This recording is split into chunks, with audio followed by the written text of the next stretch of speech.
ബിസ്മില്ലാഹിർ റഹ്മാനിർ റഹീം. ശർഈയായ അറിവ്, ദീനിയായ അറിവ്, അതിൻ്റെ മഹിമകൾ, അതിൻ്റെ മഹത്വങ്ങൾ എത്ര പറഞ്ഞാലും തീരൂല. അല്ലാഹു തആല നമ്മളെ ഉഖ്റവിയായ മുതഅല്ലിമുകളിലും ആലിമുകളിലും ഉൾപ്പെടുത്തി തരട്ടെ. വലിയ സംഗതി തന്നെയാണത്.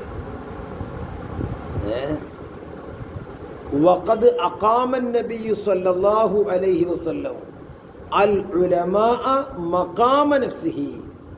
അല്ലാഹുവിൻ്റെ ഹബീബ് സ്വല്ലല്ലാഹു അലൈഹി വസല്ലം ആലിമീങ്ങളെ ഹബീബിൻ്റെ സ്ഥാനത്ത് നിർത്തി.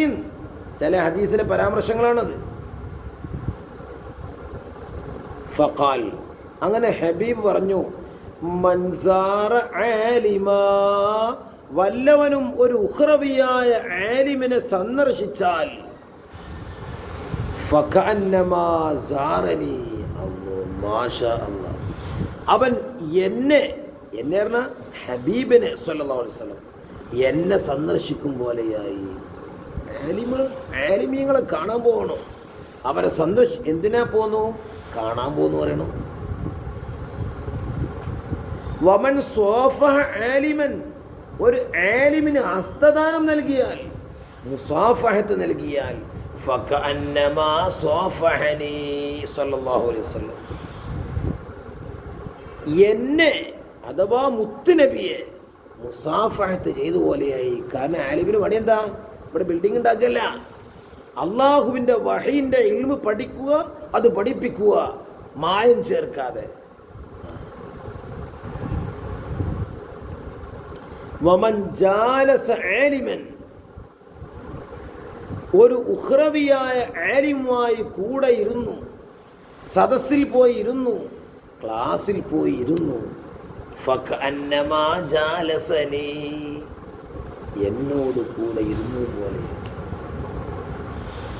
എങ്ങനെയാണോ നമ്മുടെ അയിമ്മത്ത് നമുക്ക് പറഞ്ഞു തന്നത്, എങ്ങനെയാണോ നമ്മുടെ ഫിഖ്ഹാണെങ്കിൽ ഫിഖ്ഹിൻ്റെ കിതാബിൽ, അഖീദയാണെങ്കിൽ അഖീദയുടെ കിതാബിൽ, തസൗഫാണെങ്കിൽ തസൗഫിൻ്റെ കിതാബിൽ എങ്ങനെയാണോ അയിമ്മത്ത് പറയുന്നത്, അതിൽ വളയാതെ പുളയാതെ ചെരിയാതെ മായം ചേർക്കാതെ കട്ടു ചെയ്യാതെ ഉള്ളത് എങ്ങനെയാണോ അങ്ങനെ പറയുക.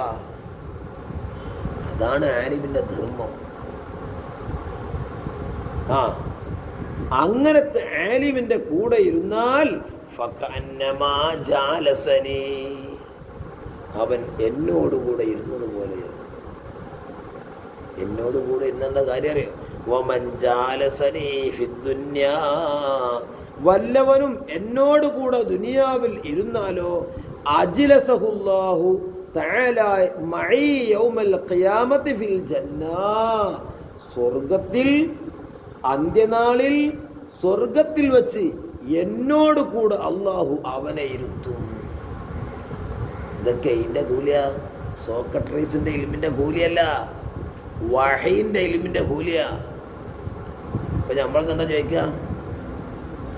എന്താ കിട്ടുക? എടോ, കിട്ടാനല്ലത് പഠിക്കണത്. ഇവിടെ ഈ ചില്ലി നക്കാപിച്ച കിട്ടാനല്ലത് പഠിക്കണത്. ഇത് അള്ളാഹുവിൻ്റെ അടുക്കൽ നിന്ന് കിട്ടാനുള്ളതാണ്. അള്ളാഹു തആല നാഫിയായ ഇൽമ് നൽകി നമ്മളെ അനുഗ്രഹിക്കട്ടെ.